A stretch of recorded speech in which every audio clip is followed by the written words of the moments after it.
Well, it's time now to answer some of your legal questions, and we turn to Fox 26 senior legal analyst Chris Tritico. Good morning, Chris. Good morning, Jose. Got some good questions for you. We're going to begin with Alan, who writes, in January, the apartment next door had a leak. We notified management that we had wet carpet, trim, and sheetrock. They found and fixed the leak, but still have not come back to fix the sheetrock, missing carpet, and trim. My son has been put on breathing treatments, and air quality mold testing has never been done. What actions can I take? Well, first, find out from your doctor if he suspects that it's mold that's causing your son's breathing problems. And you might want to invest in a monitor to see if it's mold that is in your apartment. That would be a first step.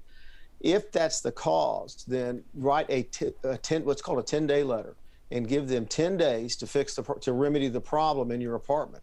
If they don't fix it in 10 days, or at least start the repairs in 10 days under Texas law, you can break your lease and move out. Now, look, that doesn't mean you're not going to get sued, but it does give you a defense to that lawsuit if they sue you for breaking that lease. Follow those steps. Document everything, and then if you get sued, you have a good defense to that lawsuit. Good luck. Our next question comes from Deborah, who writes, my sister passed away without a will. She had money in different accounts along with a house that was paid off. Before her death, she let her husband take a loan against the house. She had just bought a brand new double-wide trailer and the land it sits on.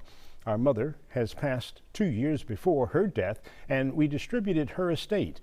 My sister has 2 sons, a daughter, and a stepdaughter. Neither son has money to hire an attorney. What do they need to do? All right. Now, this is a complicated situation. Because she died without a will, she's what's called intestate. Because she doesn't have a will, her husband does not take any of her portion of the estate. He takes all of his, and he gets a life estate in the real property, the home. But her 2 natural children take her share of the estate. Her daughter, who you said was not ever adopted, but she called her daughter, she doesn't get anything. And the stepchild doesn't get anything. But her 2 natural children get her share of the estate. Someone needs to probate this estate. It's a dependent administration. It's harder to do. So you're going to have to go to Southwest Legal Services or someone like that who can help you get this done, and it needs to be probated.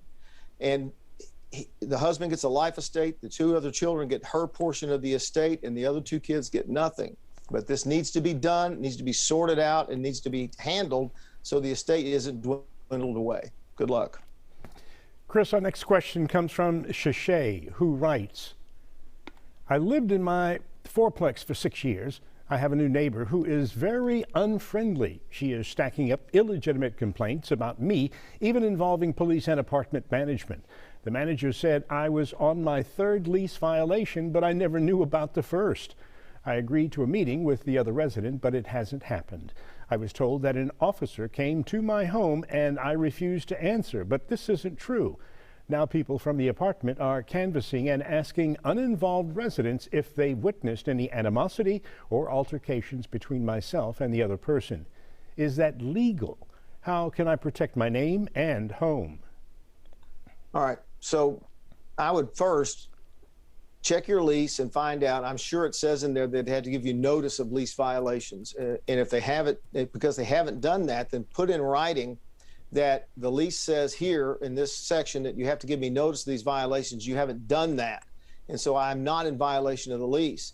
Put that in writing so that they have a notice in writing that you've never been given any of these notices. That'll take you back down to 0.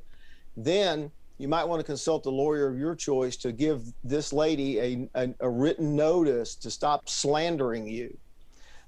That's probably not going to make neighborly relations any better, but they couldn't get any worse, could they? The next thing I want you to do is go to the apartment management and ask them to move you to another unit in the apartment and the complex so that you get away from this person who obviously is never going to get along with you. If all of that fails, ask them to get out of your lease and let you go. They don't want you there. You don't want to be there. Go find somewhere else to live. You probably, if they won't let you out for free, then you're going to have to find a way to ride this out and get out of that apartment complex. That's the best answer I can give you. This is never going to get better for you. Go find somewhere else to live. Good luck. Thank you for your responses, Chris. Now, we want to let our viewers know that they can send us your legal questions. Just hop on our website, fox26houston.com.